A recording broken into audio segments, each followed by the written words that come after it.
I know it's been a while. I know. Trust me, I know. I didn't want to be away from y'all as much as possible. But without further ado, let's just get into it.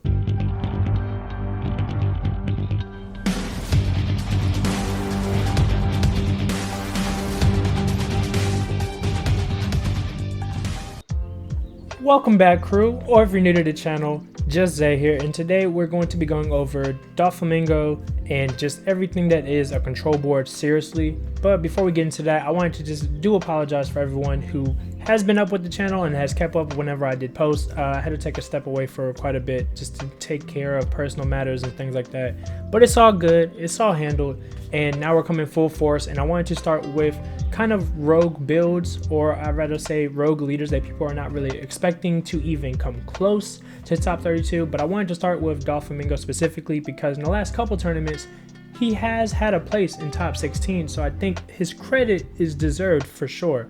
So before I actually get into the full breakdown of my deck list, I wanted to just go ahead and say, if you do find this video helpful in any way possible, then go ahead and hit the like button down below, subscribe to the channel, and hit the notification bell to stay tuned for more deck profiles coming in the next week or so. So with all that out the way, let's go ahead and get into the build of Don Quixote Doflamingo.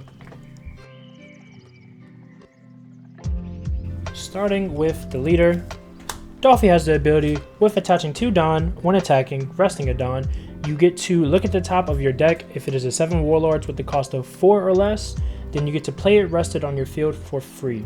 So it's really good to cheat and spam out a lot of cards for 3 Don cheaper essentially, while still having the advantage of swinging at your opponent. So getting into what I believe should be in this list, we're going to go ahead and start with the 1-drop Laws and the 1-drop Peronas. It's going to be 4 of each. 1-drop Laws are very good for just an early turn 1 if you don't get Perona, and they're just a measly blocker that could just block something of a quick cheap hit, whether it's the first Whitebeard hit or whatever the case may be.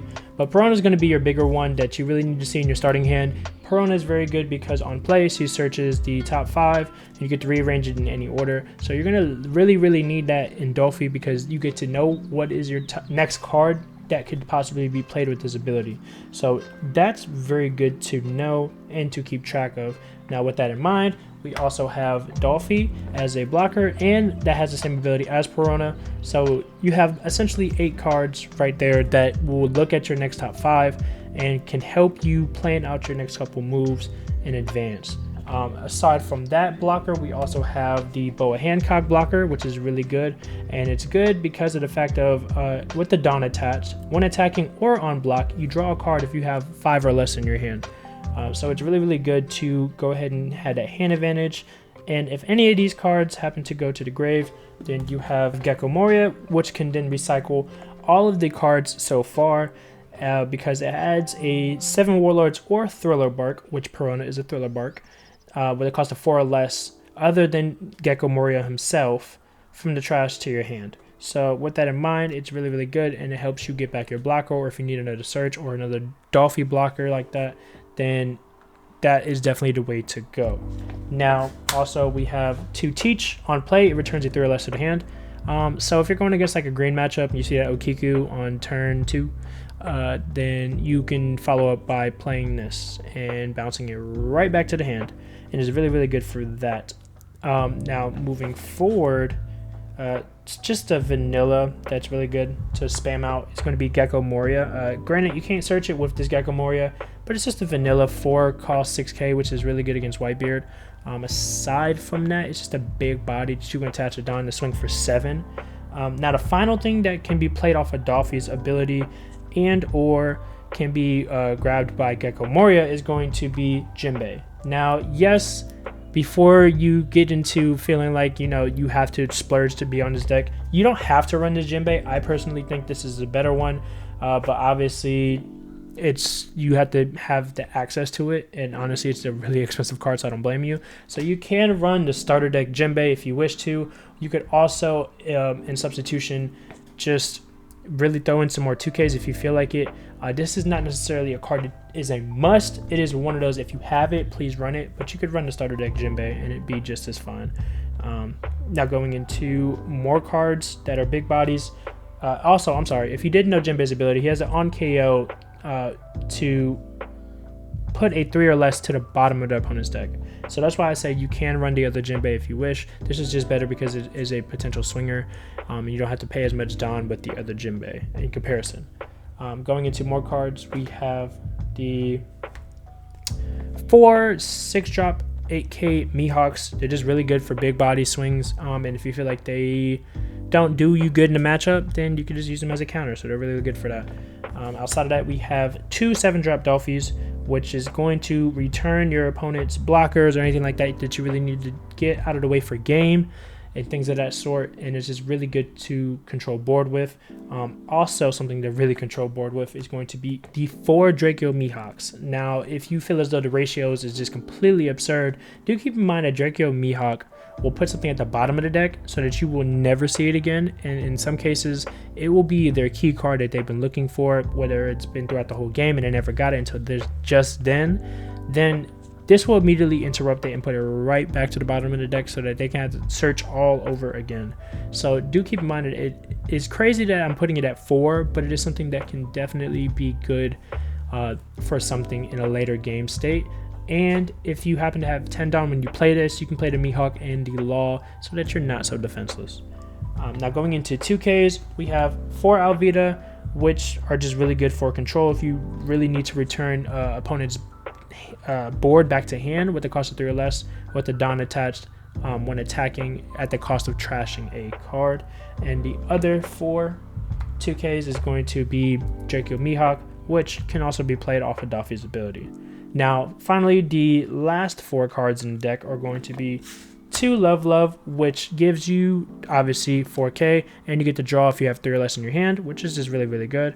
And Overheat. Overheat is going to do the same thing, except it returns a character cost of 3 or less that is active, mind you, to the hand. Now, something that I would say is my spice card for this build is going to be something that's kind of controversial, but it is something that if you go against a lot of Zoro players and you see that Dolphy struggles really, really, really bad against Zoro early game aggression, then one card that I highly suggest instead of Perona is going to be the 1-drops Don Quixote Doflamingos.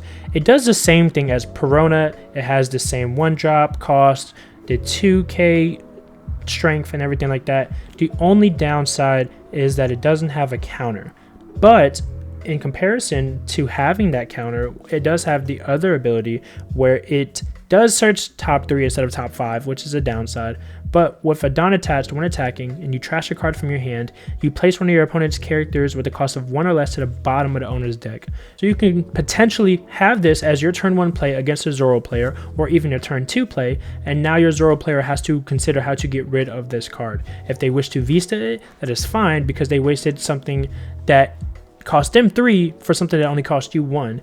And in a later game state, if they have a card that they have to really get rid of on your board and they don't have that Vista, it's something that's really, really good. So it does the same thing as Perona, but as a lot of people tend to realize is once Perona is played, there's really nothing else that Perona does. At least with Dolphy, you have something else that you can do and potentially get rid of searchers and send them to the bottom of the deck if they really need them, like if you're going against a Law player or if you're going against Zoro. Like I said, those are 2 big things that Doflamingo will really, really excel in.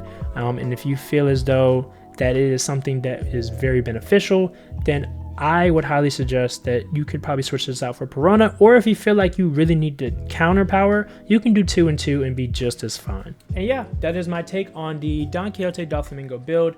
If you want to see that build or any other build in action, then typically check out my Sunday live streams on Twitch. I have that down in the description below. I typically have them on Sundays. We have a casual around like 10 or 11 Eastern time, and then we have our competitive one around 1 o'clock Eastern time.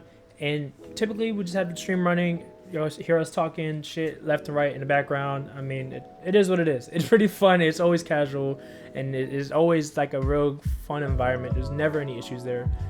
But if you do want to see a deck profile on any other leader that you might find interesting, whether it is meta, not meta, you just want to see something funny, trust me, like I got builds just sitting in the back pocket just waiting for someone to be like, hey, I just want, I don't know, a Sanji build, boom.